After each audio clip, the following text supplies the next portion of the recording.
지금 이거 관련된 정보가 유튜브에 아예 거의 없더라고요. 근데 이제 슬슬 이제 막 생겨날 것 같은데 이거를 위해서 지금 저는 준비를 어마어마하게 많이 하고 있는데 근데 참 이 노하우를 어떻게 풀어야 될까가 지금 고민이 돼요.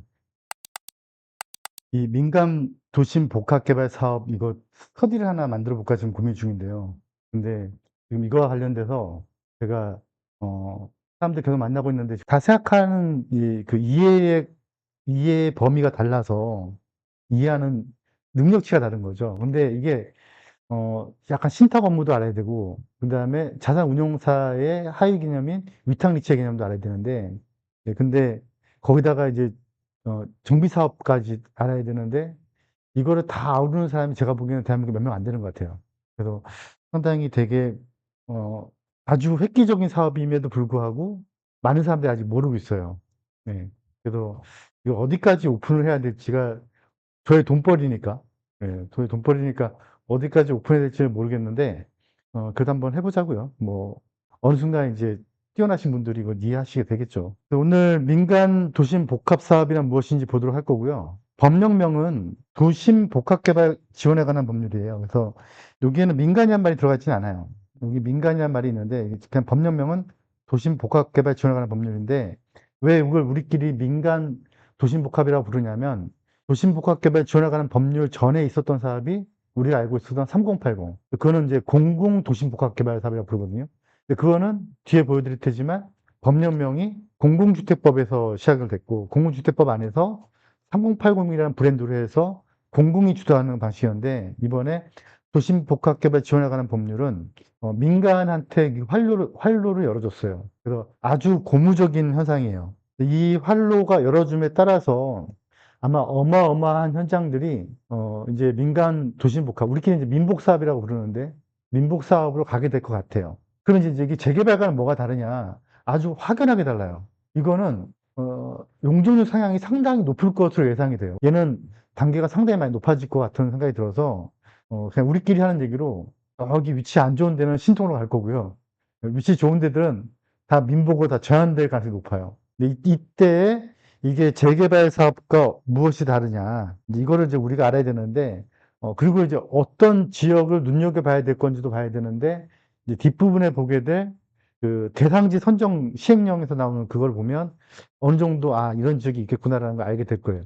그래서 저 같은 경우는 지금 저 같이 일하시는 분들끼리, 서울 시내에 가능성이 높은 현장들 중에서 A급, B급, C급은 제끼고 한 80군데를 뽑아놨어요. 80군데 뽑아놨는데, 노후도 검토부터 시작해가지고 어느 정도의 바운더리 섹터까지 다 뽑아놨는데 근데 그 중에서 제가 지금 한 5군데 가봤는데 5군데 중에서 지금 제가 추진하고 싶은 현장이 3군데가 지금 추진하고 싶어서 추진하려고 지금 준비 중에 있어요. 그래서 추진하려고 보니까 준비해야 될 인적 구성, 인적 네트워크가 정비사업 전문 관리업만 있어도 될 건 아니고 엔지니어링 회사도 붙어야 되고 신탁도 붙어야 되고 또 경우에 따라서는 AMC도 붙어야 돼서 그쪽 사람들을 지금 계속해서 만나고 다닌다고 제가 말씀드렸죠. 그래서 이제 이 어떤 현장을 눈여겨봐야 되는지를 뭐 제가 저의 스타일을 아시겠지만 어느 지역을 가십시오라는 아니지만 어떤 지역을 판단하기 위해서 어떤 걸 검토해야 되는지는 이제 차차 이제 설명을 드리게 되겠죠. 연구의 소식 알려드릴게요. 저희가 이제 이번에 재개발 정비사업 조합 현장 실무 사관학교라는 걸 만들었는데 저는 이걸 한 명이 오든 2명이 오든 무조건 시작할 거예요. 제가 이걸 만든 이유는 현장에 파견이 나가서 실제로 업무를 보실 사업 사람이 필요하기 때문에 그래요. 참고로 제가 이제 다음 달부터 정비사업 전문 관리업 전문 면허를 가지고 본격적으로 이제 업무가 시작이 이제 돼요. 저 혼자 하는 일은 아니고 엔지니어링 회사, 그러니까 이제 도시설계 업체들이죠. 주단위 설계학원 이런 업체랑 같이 조인을 해서 그쪽은 이제 도시설계를 맡고 저는 이제 정비사업 전문 관리업에 정식 등록된 업체로 제가 이제 운영을 맡게 될 것 같아요. 그래서 이제 그쪽의 일을 본격적으로 하게 되면 현장에 추진을 해야 되고 그러다 보면 이제 해야 될 일이 많기 때문에 어쩔 수 없이 이제 인재들이 필요해서 키우자, 사람을. 예. 근데 제가 이렇게 저희 재개발 연구회 쪽에 이렇게 보면은 많은 분들이 제가 이렇게 모집한 걸 내보면 아, 이거 되게 내가 이 실력이 없어서 나를 써줄까 이런 생각들 많이 하시는 것 같아요. 왜냐면 기본적으로 이제 중개업을 하시거나 아니면은 그냥 일반 투자자분들인 경우가 많이 있어서 근데 그런 분들 충분히 가능하거든요. 그런 분들이 그 대신 배워야겠죠. 예, 그래서 배우자는 차원에서 제가 이제 본격적으로 현장에서 직접 이론 교육은 그냥 반짝 1대1로 뭐 1명이 2명이든 3명이든 1대1로 할 거예요. 한 달 정도 할 거고 그다음에 이제 어느 정도 이제 기본기 마스터가 되면 바로 현장에 투입이 돼서 현장 실무를 진행하게 될 거예요. 저희 사이트에 올려놨으니까 모집 보시고요. 이거는 거듭 말씀드리지만 이론 학습 목적이라기보다 실제 현장에서 업무를 진행하기 위한 과정이고요. 저랑 같이 1대1로 1개월간 수업을 마치고 나서 2개월간 현장에서 실제 동서 걷는 그런 업무를 한다는 게 아니고요. 업무를 하시는 분을 옆에서 보게 될 거예요. 그래서 아, 이렇게 하는 거구나. 그다음에 이제 수료가 하고 나면 3개월 지나고 나면 어느 정도 이제 그동안의 업무나 이해되는 정도를 봐서 일정 수준이 좀 넘어서신다. 제가 좀 같이 일을 하고 싶다라는 분은 이제 제가 운영하게 될 정비사업 전문관리업에 실제로 이제 직원 등록이 돼야 되는 거거든요. 그래서 소속이 돼서 실제 추진하는 현장에 대해서 업무를 보게 될 거예요. 지금 제가 평파로 지금 3가 동수를 지금 다 거뒀어요. 그 현장을 비롯해서 거기 옆에까지 해가지고 소규모 재개발을 제가 올해 4군데를 지금 예정하고 있거든요.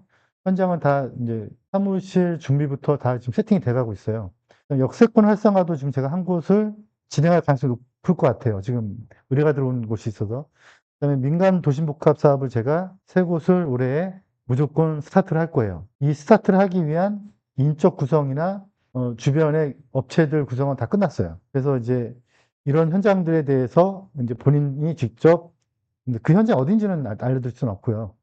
그 직접 이제 업무를 보시게 될 거니까 오셔서 실무를 한번 그냥 단순하게 투자는 뭐 가격이 오르면 돈을 벌고 떨어지면 기분 나쁜 거 이제 이런 건데 이거는 실무적인 접근이고 생각보다 투자로 돈 버는 것보다는 제대로만 배우면 상당히 큰 돈들이 왔다 갔다 하는 그런 사업이니까요. 관심 가져주시면 감사하겠습니다. 본 수업을 들어가도록 할게요. 사업이 되게 많은데 일반적으로 일반인들은 그냥 재개발이라는 말로만 알고 있어요. 근데 이거는 너무 그래서 모아타운에 갔을 때는 모아타운의 룰이 있는 거고요. 지역주택조합에 갔을 때는 지역주택사업의 룰, 그 법령이 있는 거고, 역세권 활성화에는 역세권 활성화 사업에 대한 법령이 있는 거고, 룰이 있는 건데, 이 룰이 약간씩 다 결이 다르단 말이에요. 그래서 이 도심 복합 사업도 이제 엄청나게 많이 이제 네이버 지식 검색이나 유튜브에 이제 앞으로 이제 발표가 될 건데, 이게 정확한 룰을 알아야 돼요. 그 아는 것에 이제 첫 번째 훈련을 오늘 하고 있는 거죠. 이런 시행착오들이 그동안 대한민국 역사에서 재개발 재건축 역사에서 많이 있어 왔는데 97년도부터 그냥 재개발 재건축에만 있다가 이제 어느 순간에 가서 뭐 가로정비 사업이라든가 도시개발 사업이라든가 이런 것들도 이제 재개발의 한 구도심을 개발하기 위한 범주로 들어오기 시작을 했고 난데없이 또 2003년도부터 유타운 또 뭐 2007년도부터 재정부 촉진지구 뭐 2015년인가부터 도시 재생 사업 뭐 그다음에 2019년도부터 실속통합 또 모아타운 막 되게 많아졌는데 이런 게 약간 정책적인 어떤 그 시행착오를 우리가 겪고 있는 시행착오가 아니고요. 정책 위반자들이 겪고 있는 시행착오 같아요. 이 시행착오에서 저는 이 가장 끝판왕이 민간복합이 아닌가 하는 생각이 들고 있는데 아직 민간복합도 걸어야 될 게 좀 많이 보여요. 그럼 어떤 부분이 좀 다듬어져야 될 건지는 저의 생각에서 다듬어져야 될 건지는 좀 검토를 해봐야 되는데 근데 이제 그중에서 제가 한동안 저 2011년도에 쓴 책 중에서 다들 아시죠? 역세권 한강변 투자 지도라는 책을 썼는데 그 책이 그때 당시에 되게 많이 떴죠. 근데 그때가 이제 어떤 때냐면은 오세훈 씨가 그 급식 사태 일어나기 전에 푸드 사업을 했었던 지금 역세권 장기전세라고 부르는 건데요. 근데 그때 당시 제가 이제 유타운 신문이라는 신문사를 운영하고 있었는데 그때 제가 신문사를 운영할 때 어떤 정책이 나오면 그 비판하는 글을 제가 상당히 많이 썼어요. 예를 들어서 유타운이 나오면은 이게 그때 제가 유타운 신문이라는 걸 운영하고 있었지만 유타운이라는 게 도대체 뭐냐 이게 정체가 뭐냐 비판 기사를 저희 기자들이 많이 썼었는데 그때 당시 2009년도에 역세권 시프트, 지금의 역세권 장기전세가 나왔을 때 제가 이 사업은 무조건 된다. 제가 그때 그런 기사들을 저희 신문사에다 많이 썼었거든요. 그게 왜 그러냐면 결국은 사업성을 높여줘서 그 사업성이 조합원들한테 돌아가는 구조를 만들어줬거든요. 그래서 박원순 서울시장, 전 박원순 서울시장이 서울시장 됐을 때 오세훈 씨가 했던 모든 사업들, 뭐 세빛 둥둥섬부터 시작해가지고 한강변 르네상스, 그다음에 양화대교 높여서 아라뱃길까지 오는 이제 유람선 사업도 다 전면 중단시켰거든요. 다 중단시켰는데 이 사업 하나만큼은 계속 유지시켰단 말이에요. 박원순 서울시장이. 그러니까 이거는 결국은 되는 사업이라고 저는 판단했던 거예요. 결국은 이 사업성에 대한 부분이 재개발 재건축에서의 첫 단추라고 봐요. 저희 청파로에 계신 그 사무장님이 저한테 동수를 거뒀더니 동수가 잘 거친다는 거예요. 이렇게 막 동서 거들어 다닐 때 물벼락도 맞고 막 멱살도 잡힐 줄 알았더니 생각보다 너무 반겨서 하시니까 그 이유가 뭐냐면요. 사업성이 좋기 때문에 그래요. 네, 사업성이 좋으니까 자식들한테 넘겨주기가 너무 편하게 돼버린 거죠. 그러면 저는 그걸 어떻게 알았느냐? 저는 그걸 미리 판단을 한 거죠. 사업성이 좋은 현장은 동수가 걷어질 거라 판단하고 그렇기 때문에 그런 거죠. 그래서 결국은 모든 재개발 사업에 동서가 잘 거쳐지느냐 안 거쳐지느냐는 여기가 신통이 됐다 안 됐다가 아니고 저는 몇 군데 신통 있는데 뭐 조합원 숫자가 900명인데 뭐 건립가구 수가 1000 몇 개야. 그러면 그건 사업성이 없는 것들이거든요. 결국은 이게 아무것도 모르는 사람들은 저희 신통 후보지 지정됐대 그럼 우르르 들어가지만 제가 보기엔 그거는 무조건 피해를 보게 돼 있어요.